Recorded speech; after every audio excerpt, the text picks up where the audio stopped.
was very careful in my testimony to use the word shot. So while I have you, because again, I was warned early on because I was talking to people highly skeptical of the mRNA.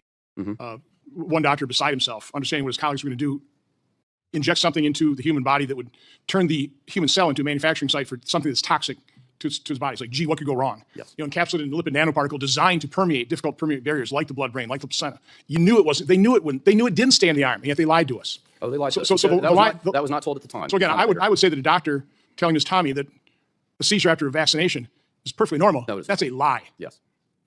I mean, it's a jaw-dropping lie. But talk about the spike protein, because what we're hearing now is what I'm seeing is everybody, it's all being blamed on long COVID. The brain fog, it's all about long COVID.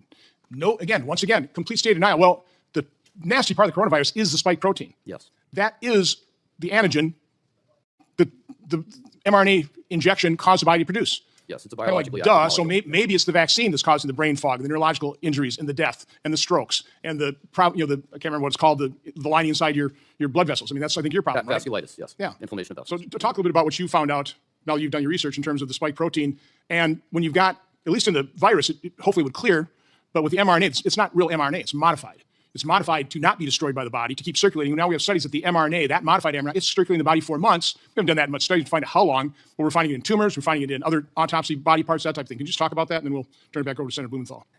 You're correct. There are many ways to lose with this new mRNA technology. There are problems with lipid nanoparticle. There is a separate set of problems with synthetic mRNA. It persists in some people 700 days and counting now. There will always be a problem when you load the instructions to make a protein in that it will present on the surface of the cell and will become a setup for autoimmune disorders. Separate from that, spike protein in and of itself is biologically active. And to understand what happened to my injury, I found researchers who had predicted this was going to happen. It causes cells to grow and divide when they should not. It was published in December 2020, although not widely known, that was causing damage to placenta and to lung. I was probably one of the very few doctors that knew that shot did not stay in the arm, and I don't even know how I found that information, but I would say that was first thing I know, and later I found this out to be true. I only found out spike protein was toxic later when I met the researchers, and I asked, how did you think to research that? Because they knew in 2005 with SARS-1 that spike protein alone, without the virus, would be enough to harm an animal. Later, in the research of the original novel bat human coronavirus, this is the 2015 research at UNC with Dr. Ralph Barrick, NIH, and Wuhan Labs. That was the gain-of-function research, and so they had a SARS virus that became more lethal, more transmissible. They attempted to do a vaccine for that trial. That was a traditional vaccine, not mRNA. They had vaccine-induced harm and lethality in the animals. And in the pathology slides of those animals, this is mice, you can see the same vascular lung damage that we're seeing today with SARS-2.